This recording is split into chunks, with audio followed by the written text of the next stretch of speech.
सबसे पहले नमस्कार सभी दोस्तों को। दोस्तों, मेरी कहानी है एक ऐसी प्रेरणादायक कहानी जो आपको देगी एक अच्छी सीख। जी हाँ दोस्तों, कहानी है अकबर और बीरबल के शीर्षक से, और कहानी का शीर्षक है कि चतुर चमार की कहानी। एक गांव में एक गरीब चमार अपनी पत्नी के साथ रहता था। गांव में काम धंधा नहीं होने के कारण वह शहर जाकर काम करने की सोचता है। कुछ दिनों के बाद वह शहर चला जाता है और अपना काम शुरू करने के लिए उसके पास शहर में कोई ठिकाना नहीं था, तो वह सड़क पे खड़े होकर जोर जोर से आवाज़ लगाता है कि कोई जूते ठीक करवा लो।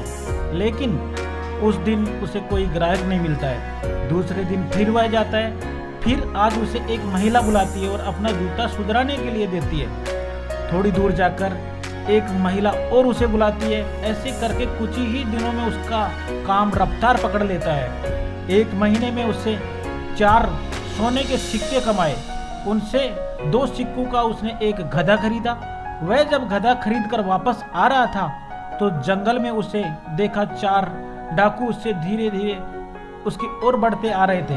डाकू से बचने के लिए उसने दिमाग लगाया और एक रणनीति अपने दिमाग में लगाई कि डाकू को देखा कि चमार ने पहले ही गधे की गर्दन पर एक सोने का सिक्का बांध दिया है। डाकू उसके पास पहुंचे और बोले, तेरे पास जो भी है निकाल दे, वरना परिणाम अच्छा नहीं होगा। चमार घबराकर कहता है, मैं एक साधारण मजदूर हूँ, भला मेरे पास क्या मिलेगा। इतने में ही गधे की गर्दन में सिक्का जमीन पर गिर जाता है। सिक्कों को देखते ही डाकू को गुस्सा आ गया और बोले, ये हमें मूर्ख समझता है, इसके पास सोने के सिक्के हैं। चमार अपने दिमाग का इस्तेमाल कर कहता है, ये कोई साधारण गधा नहीं है, अपितु यह एक मायावी गधा है, जिसको जितना खिलाओगे उतने ही सोने के सिक्के देगा। यह बात सुनने के बाद डाकू के चेहरे पे मुस्कान आ गई। उन्होंने गधा खरीदने की सलाह बताई और चमार को 50 सोने के सिक्के देने को तैयार हो गए। उसने थोड़ा आनाकानी करने को के बहाना किया और फिर गधा उन्हें बेच दिया। और क्यों न बेचता, आखिरकार 2 सिक्कों का गधा 50 सिक्कों में बिक रहा था। डाकू गधा लेकर अपने घर को चले गए और उस दिन गधे से कोई सोने का सिक्का नहीं दिया। उन्होंने सोचा शायद आज अपने मालिक से बिछड़ने के चक्कर में शायद गधा उदास है। लेकिन जब 2-3 दिन हो गए तो कोई सिक्का नहीं दिया, तो वो समझ गए कि कोई मायावी नहीं, अभी तो एक साधारण गधा है। सभी डाकू गुस्से में आग बबूला हो गए। उन्हें चमार को सबक सिखाने का निर्णय किया। जब वे चमार के घर पहुंचे तो देखा उसने मुर्गा फार्म खोल लिया था। उसे देखकर और गुस्सा आ गए। उन्होंने चमार को पकड़ा और एक बोरी में बांध दिया।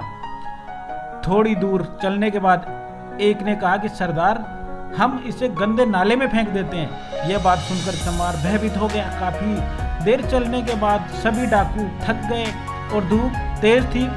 उन्हीं के पास एक चर्च दिखा और चर्च में आराम करने के लिए चले गए और बोरी वहीं रख दी। थोड़ी देर बाद चमार ने सूरों की आवाज़ सुनाई दी। आवाज़ सुनकर वह समझ गया कि सूरों के साथ कोई आदमी जरूर होगा।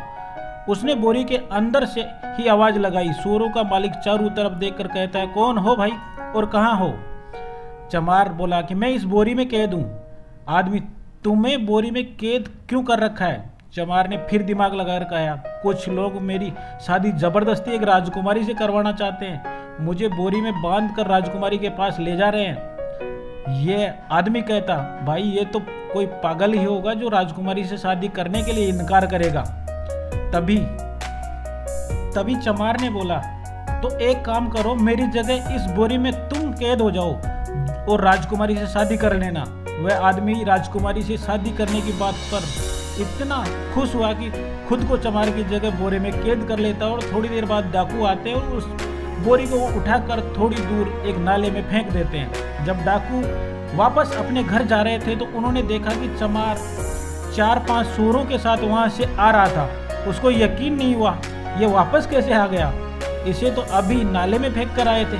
डाकू से पूछने लगे, तुम वापस कैसे आए। चमार ने उन्हें सबक सिखाने के लिए एक रणनीति बना रखी थी। चमार ने बताया, तुमने मुझे नाले में फेंक दिया, लेकिन कोई ऐसा वैसा नाला नहीं था। उसके अंदर अद्भुत खजाना और बहुत सारे प्यारे सुअर थे। उन्होंने मुझे बचाया और बहुत सारा खजाना भी दिया। डाकू को उसकी बात पर विश्वास होने लगा। तब उन्होंने भी नाले में जाने का निर्णय किया, किंतु चमार ने कहा, ऐसे नहीं, तुम्हें भी नाले में उसी प्रकार फेंकना होगा जिस प्रकार से तुमने मुझे फेंका था, यानी तुम्हें बोरी में बांधना पड़ेगा। ये सभी तैयार हो गए। चमार ने अपना सब कुछ बांध दिया और उस नाले में जाकर धक्का दे दिया।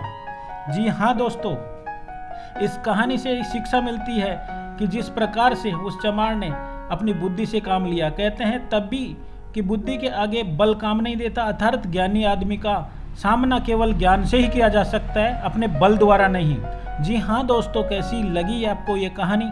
अगर आपको अच्छी लगी तो हमारे चैनल को लाइक शेयर सब्सक्राइब जरूर करें ताकि आपको मिल सके कुछ प्रेरणादायक वीडियो। तब तक के लिए जय हिंद।